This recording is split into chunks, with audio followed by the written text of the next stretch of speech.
So sementara kita ngemas, aku ngiga channel YouTube ko kepada aku paling rindu ninga conspiracy or theories pasal criminals and stuff like that.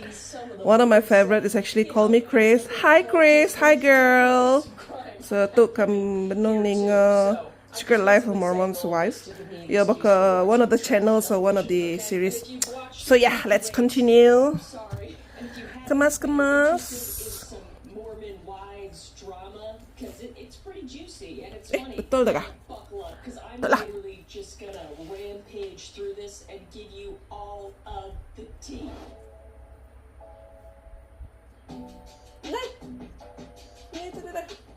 Before we get into the video, I want to announce that I actually have emo Pete's up for sale right here. Look at that little emo Pete. I love them. Cute. They're so cute. They're so comfortable, and they're for a limited, very, very limited time. There's only a few of them. So Laptop lama aku tu sebab Maya PKP paling enggak. 2018 kembali. Bagaimana dia? Bagaimana datang nanti yang ada charger nak boleh dikena. Simpan dulu lah. Nak dah play miri.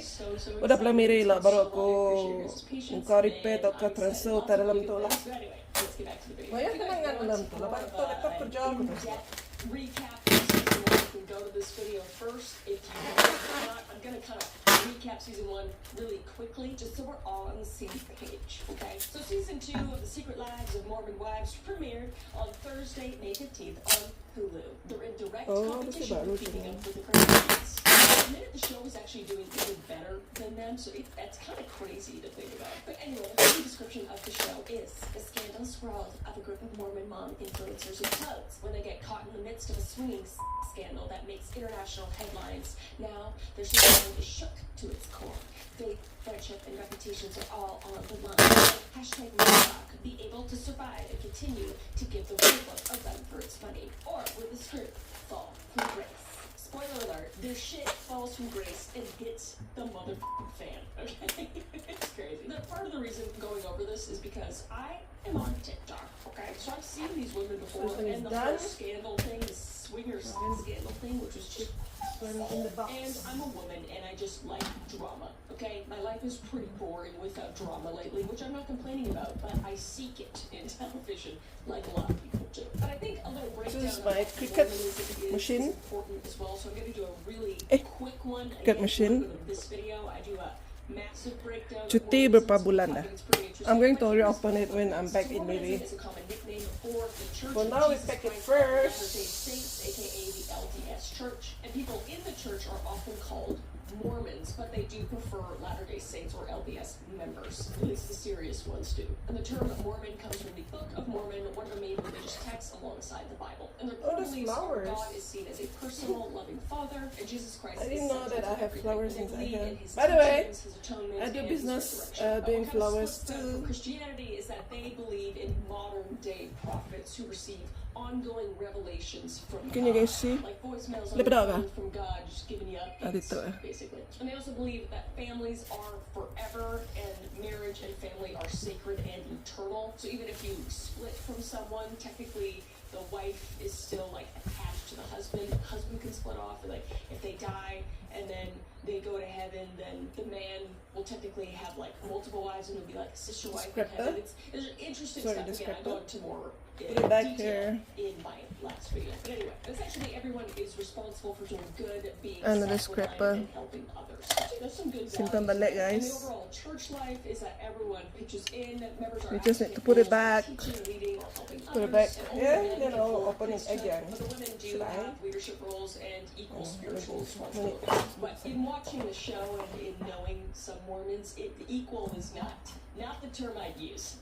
And popular practices are missionary work, I use temple this. worship, family, history, So, research, and family kena ke evening, baka a weekly family night, which I Arik aku ngena kain, mana aku ngena tu kena aku nangkap yang pu tadi mana yang pu dasnya deh. Tu senang ya tu, udah buka aku aja beli aku badai wah itu. Beli ke cari gitu aja. Just stir it like this.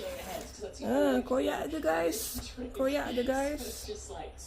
And it's new. And they value modesty, clean living, and staying sexually pure until marriage. But some things have changed through revelation, such as polygamy, which is having more than one spouse, and that was ended in 1890. And in 1978, the priesthood was open to all worthy men, regardless of race. So back in the day, it was sketchy. And the church can evolve, and they believe that God continues to guide them through modern prophets, basically leaving the message on the phone, basically being like, hey, actually, we're going to switch things up, okay? Tell everybody on earth. And that is like a very simple recap. Also, no hate to anybody that's Mormon. I'm just trying to put this in like layman's terms for people, basically. So here's the wax. So basically, a loosely connected group of Mormon mom-influencers gained notoriety in 2022 after their prominent member, Taylor Frankie Paul, she's like the queen bee, the leader of the group, sparked a major scandal, which is basically her publicly revealing that she and several others have participated in soft swinging. Which, if you don't know what that is, it basically refers to couples engaging in sexual activity with each other's partners without full sexual intercourse. Soft swinging. And it shocked everybody because apparently it's not that taboo in the community. Not that everybody does it. I'm not saying everybody does it, but it is known. And even before the controversy erupted, the group's manager had already been pitching their lifestyle as a potential reality TV series. And once the scandal broke, a deal was swiftly finalized. It's giving Kim Kardashian tape and keeping up with the Kardashians, but it's fine. But despite its somewhat provocative beginnings, the series quickly attracted viewers by providing an entertaining, occasionally perplexing window into the everyday world of Utah's Latter-day Saints community, albeit a very dramatized version. Or maybe not. I don't know. This is their lives, you know? And I think that's where the Mormon church kind of comes in, and they don't appreciate the show that much. Needless to say, they don't like the show because they think it represents them in a bad way. And in one memorable 2-part episode, for instance, in the first season, the moms gathered for like a cocktail hour inspired soda party where food specialists just concocted customized non-alcoholic beverages, playfully nodding to the Mormon prohibition on alcohol. But then the episode just casually pivots into surprising revelations, like several of the women get regular Botox together purely to enjoy the laughing gas, which is crazy. 2 others admitted that they'd attend joint ketamine therapy sessions. So it's just all kind So of I need crazy. to write a Like, list on this the bad so that I know. moments. So there are the That's the actually saints in also, here. They kind of got labels. There's like Let me get the good bad, girls and bad girls. breakfast. Girls that either like left the church or they have divorced. That makes you a sinner, I guess. And then there's the saints who still regularly attend church, still wear Hold on, where's my garments and I don't know. Kertas. Or like true Mormons, I guess. But let's go over the season. I think always say here. First, we have Taylor Frankie Paul, the queen. She's the leader and founder of the group. She has the most followers, and she kick-started the soft swinging scandal. And in season 1, the drama with her was that she was pregnant with Dakota's baby. She was trying to figure out if she wants to actually be with him or if she should leave him. But she ended up having the baby, and she didn't know if she could be married. And then there's Brie. People just loved her by the end of the show. She was like the hero in the show, and she was super empowering towards the other girls. And the main thing about Brie is that she met her husband when she was 9 and he was 25. And he was also having children, and he was married at the time. Obviously, she didn't get married when she was 9. She got married when she was a little older and of age legally, but strange, and nobody really talks about it, and I find that a little strange. But by the end of season 1, everybody kind of thought that she would be the new leader of the group, potentially, but she was clearly the fan favorite. And the drama started for season 2 even before season 2 came out, because the poster for season 2 came out, and Devi was in the back of the group poster. She was in that back right corner. So I need to put And people were like, "What? What's happening? She was the fan favorite. Why is she in the back? Oh my god!" And she just started to stir. And by then, Before I I lost forgot everything that happened. I had to recap season 1. But we'll get into that, because to me, she flips the script in season 2. She's a bitch. Anyway, then we move on to Jen Affleck. No, she's not related to Ben Affleck, even though she claims she was. And she basically had her husband labeled as the worst husband of the season because he was very controlling and rude. I don't think he changes that much in season 2, but a lot of people are like, oh my god, he has a redemption arc. But I think he's still kind of a piece of shit. But anyway, the drama surrounding Jen is that she kind of got dragged into a Chip and Dale show, and her husband did not appreciate that at all. And he was threatening to divorce her because she wasn't obeying him. And as a Mormon, wives are supposed to do what their husbands say. Even though she didn't inherently do anything, like she shouldn't do anything. For Giles, when it's just like dancing, you know, and the text messages are disturbing from that. But it just kind of goes to show the dynamic between a lot of the husbands and the wives, and just like the men and women in general in this community, at least on the show. There's like the men are up here and the women are down here, and it's very hard to watch sometimes, especially with Zach and Jen. But at the end of the first season, Zach and Jen moved to NYC because he is going to medical school, and she kind of wanted to distance herself from the girls because she was a bit of an outcast by the end of the season. And then there's Jessie, who's just like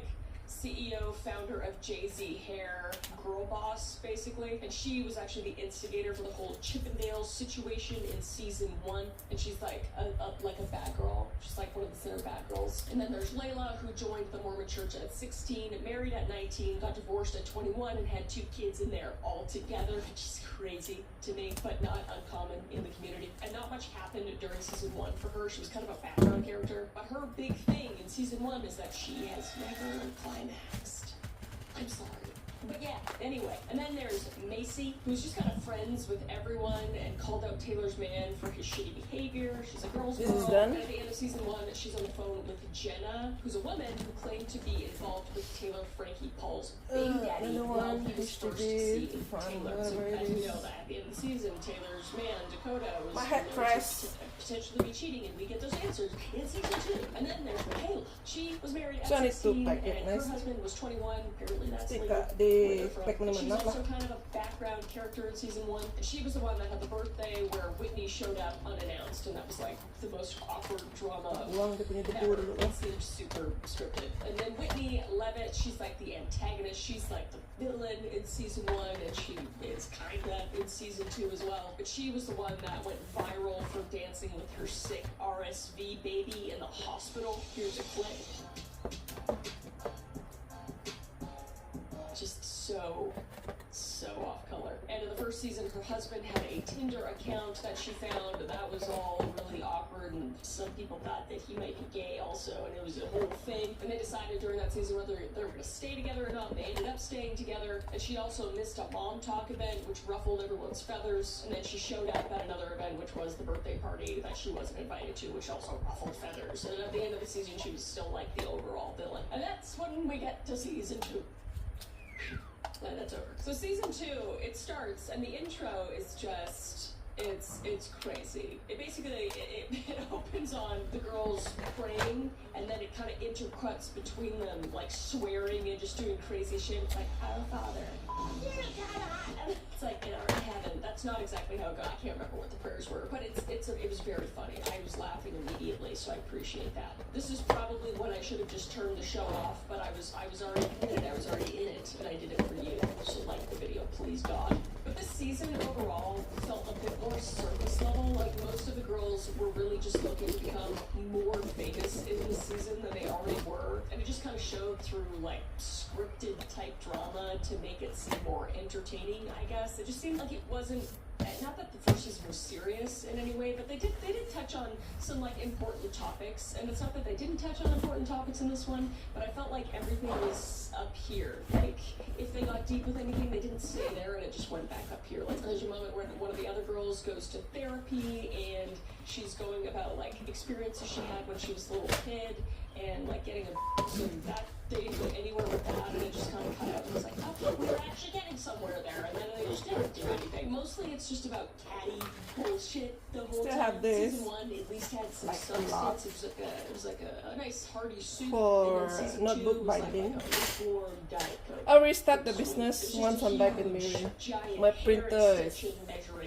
Printer aku dah jahit. Figuratively and for real, because it Dah jahit seems printer aku like guys. everyone had So something kan beli tweaked printer baru lah. this season. Whether it's like more filler or hair or more surgery, everybody's like slowly morphing to the same person, which is fine. Like, do you, whatever makes you feel better about yourself. But I feel like I'm watching a knockoff of Keeping Up with the Kardashians, like a who could look more plastic competition rather than a Mormon Wives reality show. And it's just hard because, like, I'm all for women feeling their best, but in this situation, I think it's just more of the need for the thousands of dollars to. So, It's like apa inside the box? Kena aku fillers, like it all Kena adds mana up, ni? so it's Nyamai just- ge nanti aku pindah halak nyamai aku ka unpack ke lah. They're like, oh, I know what it's like. It's just Yeah.